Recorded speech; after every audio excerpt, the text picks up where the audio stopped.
Animal Crossing is one of Nintendo's most beloved franchises. It's been drenching gamers with relaxed aesthetics since the early 2000s, and with the latest installment, New Horizons, it's easy to prove the series is here to stay. But there's a secret hidden within the game. A secret that once looked into turns this adorable life simulator into something much, much darker. Today, join me as I explain how the Animal Crossing villager, Coco, isn't actually a villager at all, but is actually the ghost of her previous life.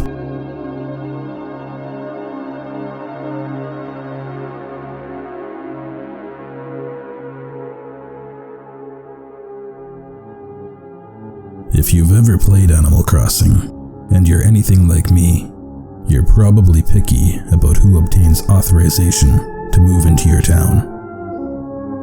Sure, there are what people would deem as ugly villagers, but most of them are lovely, admirable, and fairly quite ordinary.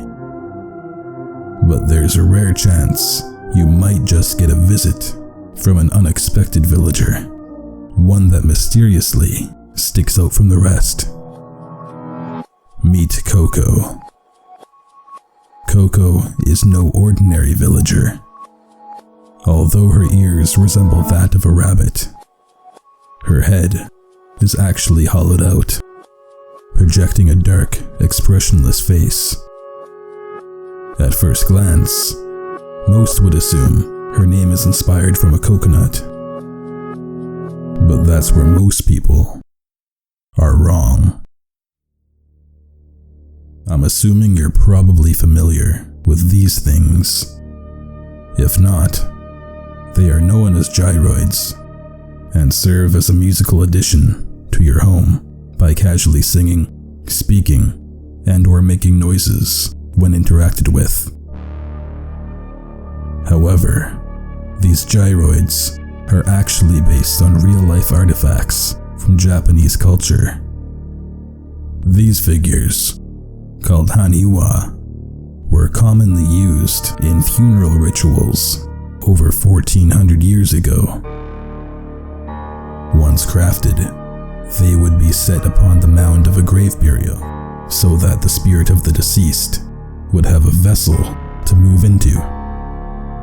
Although they were commonly made out of natural materials, such as clay, they were sometimes even created with the ashes of the recently deceased worked into them.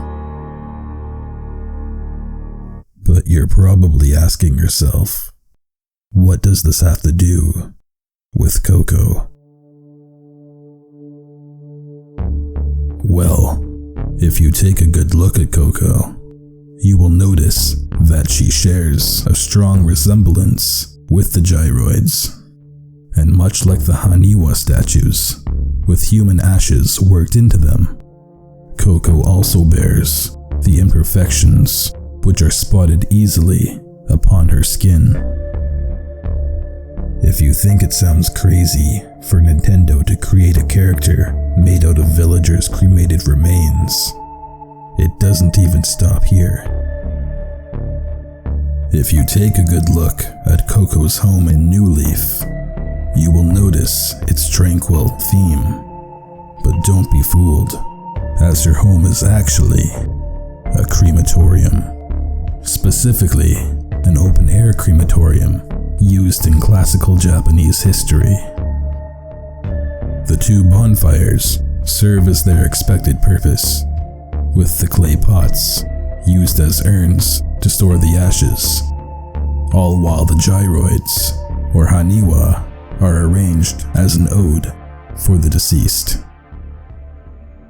But there's one last piece of information that connects this eerie theory together, and it's only discovered if you happen to gift Coco a music player.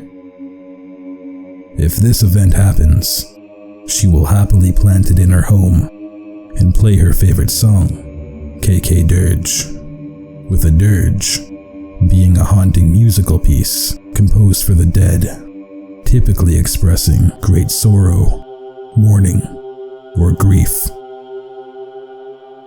So the next time you're playing Animal Crossing and run into Coco, just remember that she isn't no ordinary villager, but is actually the spirit of her previous life, trapped within the vessel she walks in, which also happens to contain the cremated remains of her real body within her skin. But as always, thank you for watching, and good night.